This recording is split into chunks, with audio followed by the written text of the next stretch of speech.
Detrás de las cámaras, la historia no contada del Padrino. Es un hecho indiscutible. Este canal no existiría sin la influencia de una obra que redefinió el cine para siempre. Me refiero, como no, a El Padrino. Esta película no solo marcó una era, sino que se incrustó en el ADN cultural de varias generaciones. Por eso hoy se inaugura una sección en Crónicas del Submundo, titulada Detrás de las cámaras, donde vamos a explorar los bajos fondos a través del séptimo arte. Pero aquí vamos a contar la otra historia, la que no se filma, anécdotas peligrosas, presiones reales de la mafia, localizaciones que huelen a pólvora, traiciones en el set y frases que resuenan como disparos, porque si El Padrino es una obra maestra, su creación fue un campo de batalla.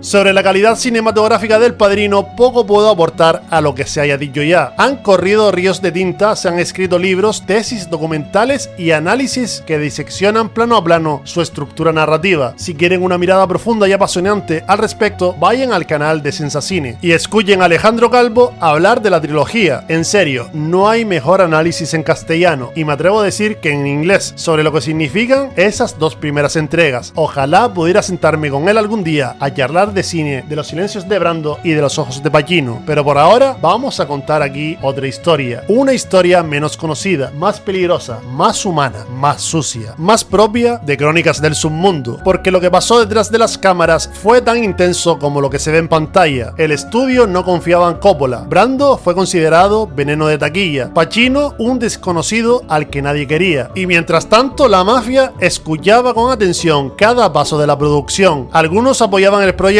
otros no tanto. Hoy vas a escuchar lo que no se ve, porque en esta historia los disparos no eran efectos especiales y los enemigos no siempre estaban en el guión. Soy Rorschach narrando desde los bajos fondos. Al final del vídeo, si te ha gustado este viaje a través del asfalto, espero ganarme tu like y tu suscripción, porque en el próximo capítulo te haré una oferta que no podrás rechazar. Capítulo 1. La obra de Mario Puzo. Que Mario Puzo, un italoamericano criado en Hell's Kitchen, un barrio de Manhattan predominantemente irlandés y con baja concentración de italianos, escribiera El Padrino es un hecho meramente anecdótico, ya que este estaba fascinado por las historias del crimen y el submundo del crimen organizado, en parte debido a sus propias experiencias y observaciones del crimen en su vecindario. El libro describía la vida de un inmigrante siciliano recién llegado a Nueva York tras tener que huir de su tierra natal por problemas con la mafia local, y que tras asentarse en la pequeña Italia de Manhattan se abre paso en el submundo criminal hasta convertirse en el jefe de la poderosa familia Corleone, nombre de una zona real de la isla donde hay una gran concentración de mafiosos. La obra introdujo términos italianos tales como consigliere, capollerine, cosa nostra, peso donovante y omertà. Todas en la cultura popular se han asentado hasta el día de hoy. A pesar de todo, Mario Puzo no estaba relacionado con el mundo del crimen, y de ello afirmó que el personaje que él mismo había creado le espantaba. La obra se convirtió en un éxito rotundo, llegando a ser el libro más vendido de la historia hasta el momento, por lo que la Paramount Pictures, una de las mayores de Hollywood, compró los derechos del libro. La odisea no había hecho más que empezar. Capítulo 2. Problemas para hacer la película. La presión de la mafia real. Cuando la Paramount anunció que llevaría a la pantalla grande El Padrino, no se estaba preparando para una película, sino que sin saberlo estaba desatando una tormenta, porque si había algo más delicado que representar a la mafia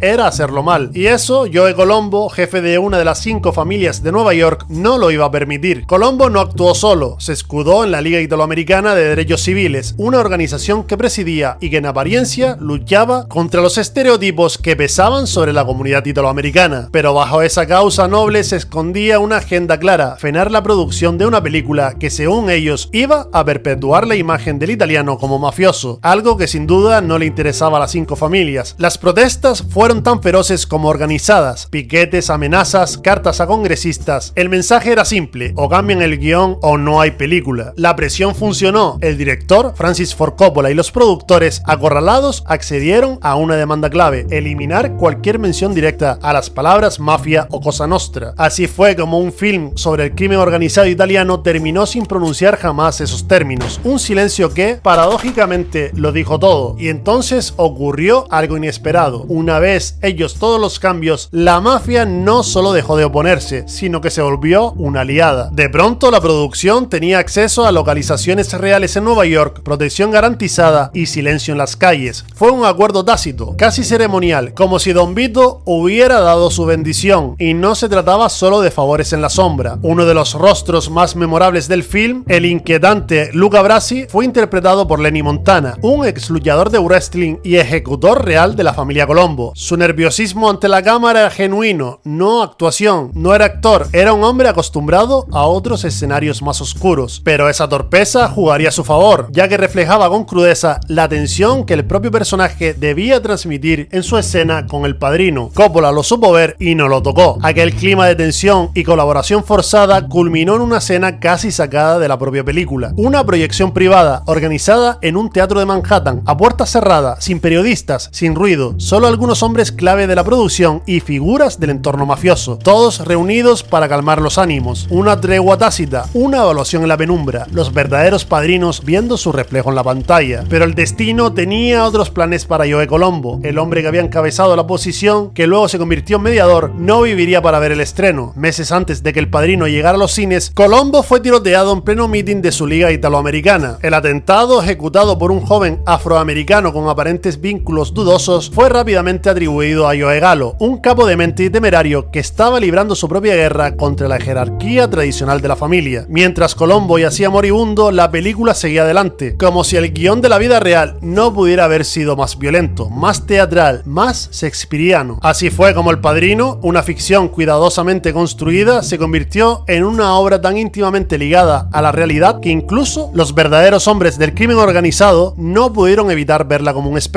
espejo oscuro, elegante y peligrosamente cercano. Capítulo 3. Personajes y hechos inspirados en la realidad. Vito Corleone no es solo un personaje, es una amalgama perfecta, casi alquímica, de hombres reales que caminaron por las sombras del poder en la historia del crimen organizado. Su presencia imponente, su código de honor, su rechazo a las drogas y su voz grave y serena son el eco de varios titanes de la mafia, cuyas vidas se entrelazan en la creación de este icono inmortal del cine. Por ejemplo, la ambición política que define a Don Corleone tiene una raíz clara. Vito Genovese, jefe de la familia que lleva su nombre, el mismo que se autoproclamó capo di tutti dei capi en la comisión, aquella mesa invisible donde los destinos de Estados Unidos se decidían en voz baja. Como Genovese, el padrino de la ficción entiende que el verdadero poder no se exhibe, se ejerce. Pero si Genovese aportó la ambición, Frank Costello ofreció el estilo. Conocido como el primer ministro de la mafia, Costello era temido, sí, pero también respetado por su diplomacia y su voz suave y ronca, tan peculiar que sirvió de inspiración directa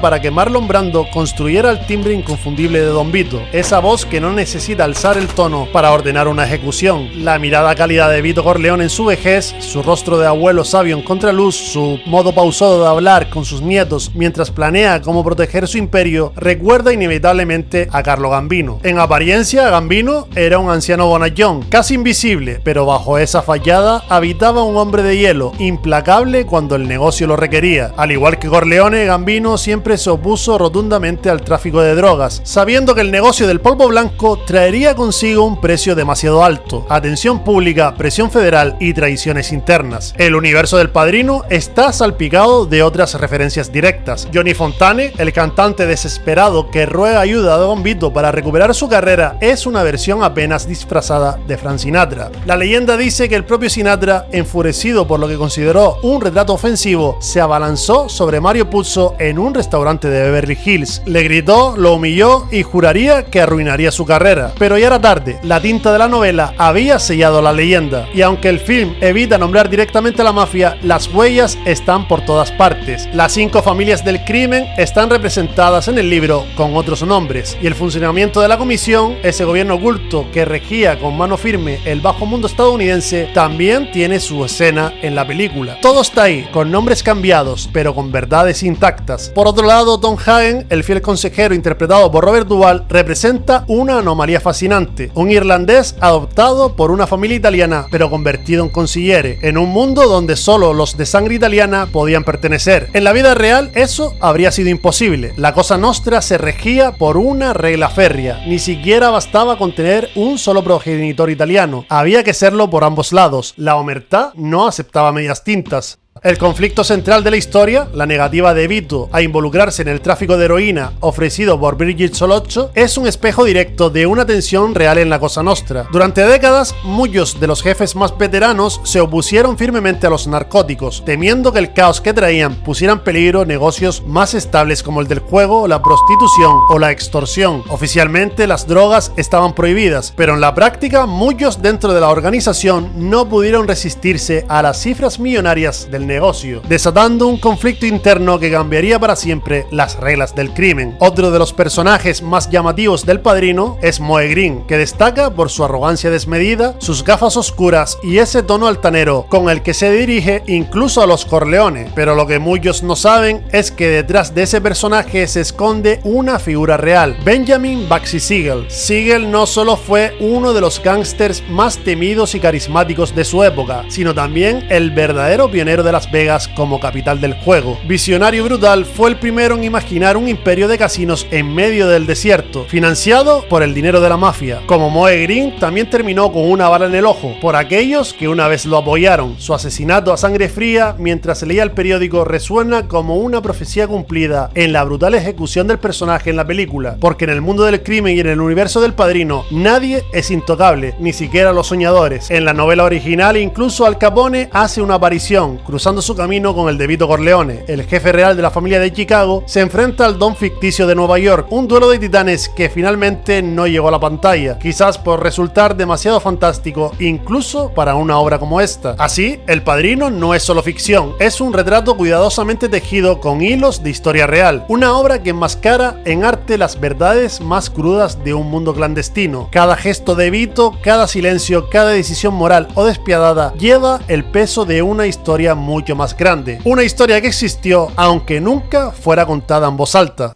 Capítulo 4. Anécdotas de rodaje. El caos creativo detrás de la leyenda. El rodaje del Padrino no fue una producción cinematográfica tradicional, fue un campo de batalla disfrazado de estudio. Nada parecía fluir con facilidad, cada decisión era una pelea, cada escena una victoria arrancada a pulso. Pero quizás por eso, por ese caos visceral, la película terminó siendo lo que fue. Desde el primer día, Marlon Brando dejó claro que no se sometería a reglas convencionales. Durante la icónica escena de apertura, mientras Don Vito escucha al afligido Bonacera en su despacho, Brando acaricia un gato que nunca estuvo en el guión. Nadie lo había colocado ahí. El animal simplemente rondaba el set y Brando, en un acto de pura intuición, lo tomó en brazos. Esa caricia distraída, tan propia de un rey que decide la vida y la muerte con calma absoluta, terminó convirtiéndose en uno de los gestos más reconocibles del cine. Así era él, impredecible, brillante, pero sobre todo un dolor de cabeza constante para los estudios. La Paramount de hecho lo detestaba, lo consideraban una figura tóxica, indomable, y lo último que querían era confiarle el corazón de una película que ya les parecía arriesgada. Pero Coppola no cedió, estaba convencido de que solo Brando podía encarnar esa mezcla de ternura y amenaza, de sabiduría envejecida y poder absoluto. Para su audición el actor se metió algodones entre las mejillas, buscando esa mandíbula pesada que más tarde sería reemplazada por una prótesis dental hecha a medida. Así tendría un aspecto bulldog que él mismo buscaba. Apenas abrió la boca, todos comprendieron que el don había nacido, pero Brando no fue la única piedra en el zapato del estudio. También se opusieron ferozmente a Al Pacino, lo veían bajo, reservado, demasiado pálido para infundir respeto. Querían rostros más conocidos, presencias más imponentes. Warren Beatty, Robert Redford e incluso Jack Nicholson fueron mencionados como posibles reemplazos, pero Coppola volvió a pelear con la misma terquedad con la que defendió a Brando, porque cuando miraba a Pacino no veía debilidad, veía contención, un fuego helado, una transformación latente. Y tenía razón, a medida que avanzaba el rodaje, Pacino se iba deshaciendo de esa timidez inicial y comenzaba a construir, escena tras escena, uno de los arcos de personajes más impactantes de la historia del cine. De hijo obediente a emperador silencioso, de Michael a Don Corleone. Y como si el destino quisiera dejar su huella en la historia, el abuelo materno de Pacino era oriundo de Corleone, Sicilia, Sicilia, la sangre llamando al papel, pero la lucha de Coppola por preservar su visión no se limitó al elenco. El estudio quería modernidad, una historia ambientada en los años 70, con pantalones acampanados, coches nuevos y jóvenes de pelo largo, pero Coppola se negó. No quería una película ambientada en la era de los hippies, quería humo, calles empedradas, gabardinas oscuras y una atmósfera de tiempos antiguos. Quería una tragedia que oliera a vino viejo y sangre seca, y lo consiguió. Su obsesión por la autenticidad lo llevó incluso a recorrer las calles de Little Italy con Martin Scorsese. Se sentaron en la cocina de sus padres y grabaron sus voces, sus acentos, sus gestos, buscando empapar a los actores de esa cadencia siciliana que nos enseña, se hereda, y en medio de ese torbellino de decisiones, tensiones y genialidades, hubo tiempo para camaradería. George Lucas, aún lejos de las galaxias muy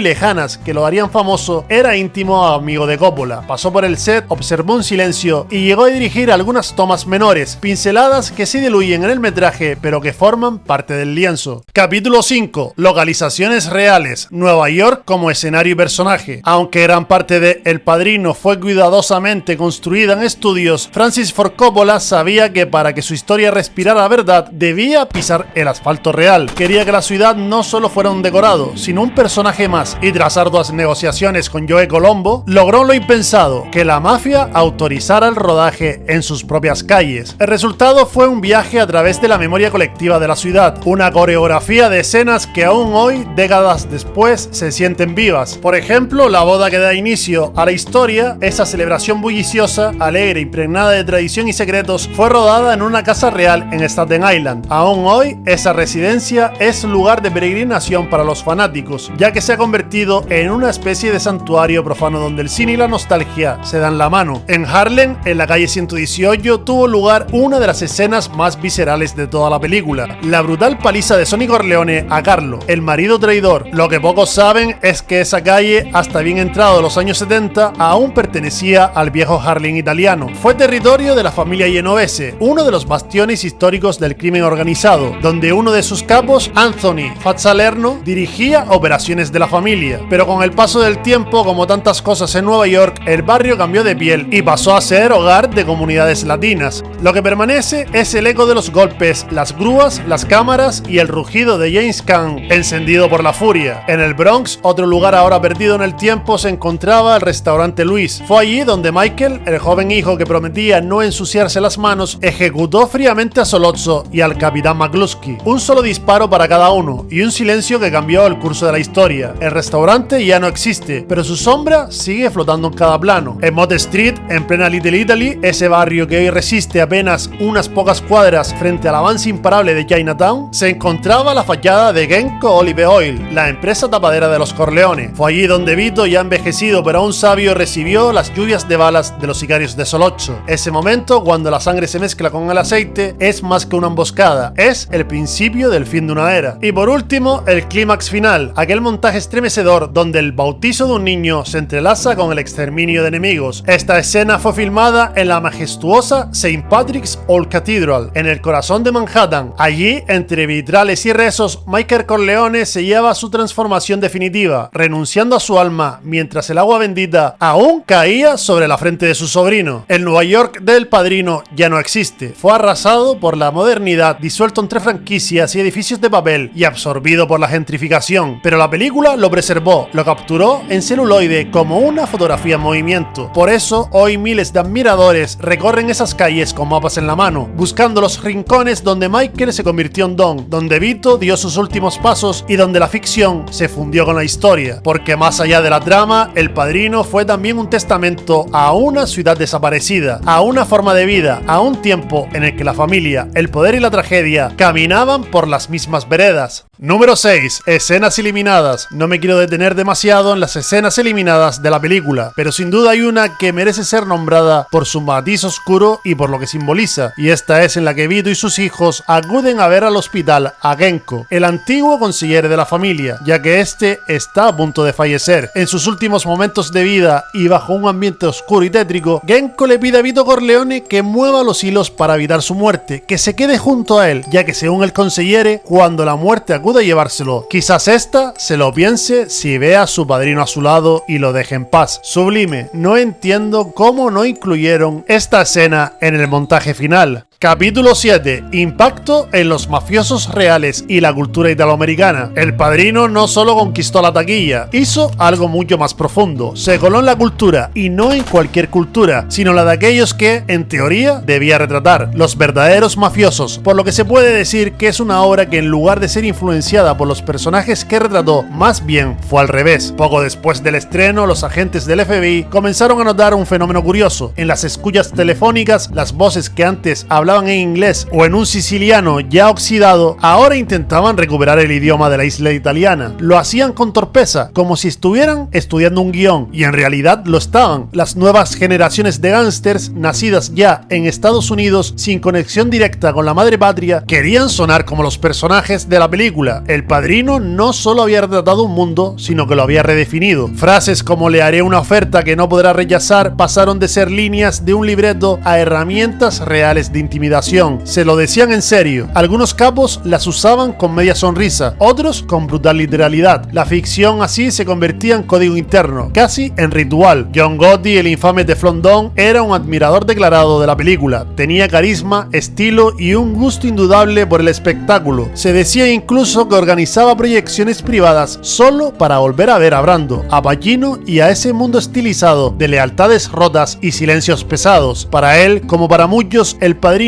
era algo más que una obra maestra. Era un espejo pulido, una versión idealizada de lo que alguna vez fue la mafia. Pero no todos estaban encantados. Algunos viejos jefes, los de la vieja guardia, miraban con recelo esta nueva oleada de jóvenes que hablaban como actores y se vestían como personajes de cine. Para ellos, la película era una glorificación innecesaria, una caricatura demasiado seductora, porque cuando una vida se vuelve demasiado mítica, los límites entre el mito y la verdad se diluyen, y eso en el mundo del crimen puede costar caro. Y sin embargo, la atracción fue innegable. Joseph Bonanno, uno de los grandes capos de la historia del crimen en Estados Unidos, llegó incluso a declarar que él mismo había sido la verdadera inspiración para el personaje de Vito Corleone. Una afirmación discutida, sí, pero que revela hasta qué punto la película penetró en la conciencia de aquellos que alguna vez gobernaron el mundo desde las sombras. Marlon Brando también sintió ese peso. En su biografía de 1994 contaba que después de interpretar a Don Vito no volvió a pagar una comida en la pequeña Italia. Bastaba con entrar a cualquier restaurante y el dueño se levantaba de inmediato con gesto solemne y reverencial y decía: "Vamos, Brando, aquí tu dinero no sirve. Oídme todos, aquí está el Padrino, aquí está el Padrino", decía uno de ellos, como si la presencia del actor fuera una aparición sagrada. Y así fue como el Padrino dejó de ser solo cine para convertirse en una leyenda tan poderosa que terminó modificando el mundo real que buscaba representar. Capítulo 8. Legado. Un antes y un después. El Padrino no solo fue un éxito, fue un terremoto cultural. Arrasó con los viejos moldes de Hollywood y edificó sobre sus ruinas una nueva manera de entender el cine. No solo redefinió el género gangsteril, sino que lo elevó a una categoría superior, la de tragedia clásica, la del arte mayor. Su secuela, contra todo pronóstico, no solo igualó su grandeza, la superó, más oscura, más profunda y más desgarradora. Y eso, ya lo sabemos,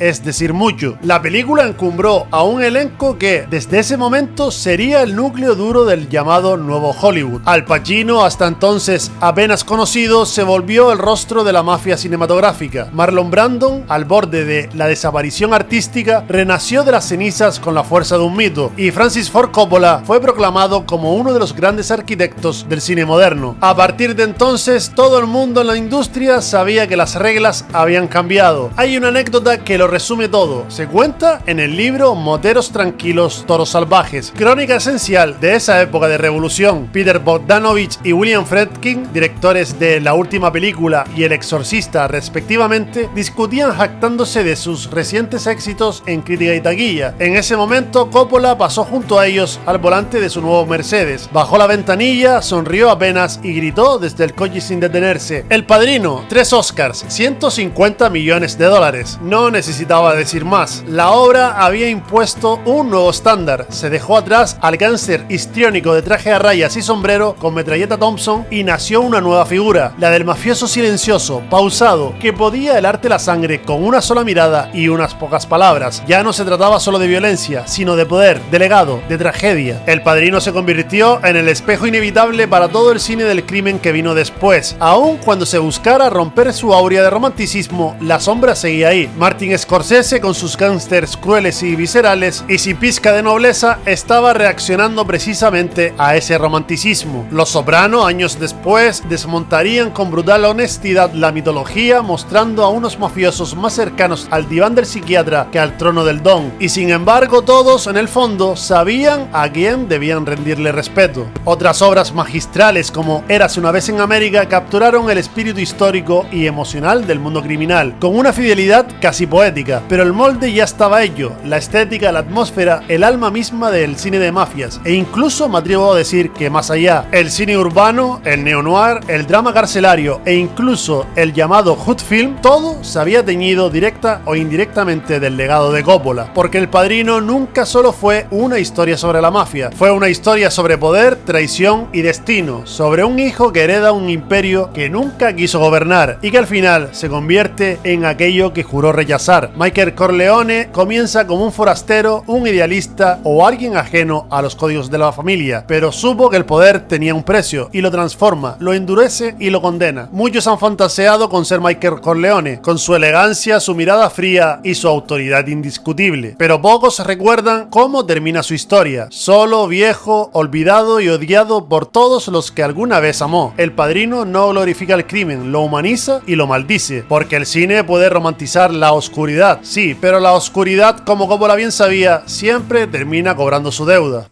Capítulo final, una mirada al interior. Hubo un antes y un después en mi vida tras comprar en una tienda de segunda mano la trilogía en DVD. A día de hoy no sé exactamente qué me impulsó a comprarla, pero desde ahí El Padrino me hizo enamorarme no solo del cine de gángsters, sino del séptimo arte en general. Me abrió a un mundo que desconocía por completo, donde en los vibrantes barrios neoyorquinos se daban historias de inmigrantes que, influidos por su nuevo entorno que les era hostil, formaban sus propias comunidades para desarrollar su propio estilo de vida lejos de su tierra natal, persiguiendo el sueño americano, pero cómo no, a su manera. Más allá de romantizar la vida criminal, me abrió a un mundo de historias urbanas, ya que me hizo preguntarme qué otros barrios similares a la pequeña Italia existirían, qué tipo de cultura desarrollarían, a qué tipo de personajes darían lugar y sobre todo, qué historias ocultas se contarían entre callejones estrechos y oscuros. Y esa es la historia que intento contar en este canal.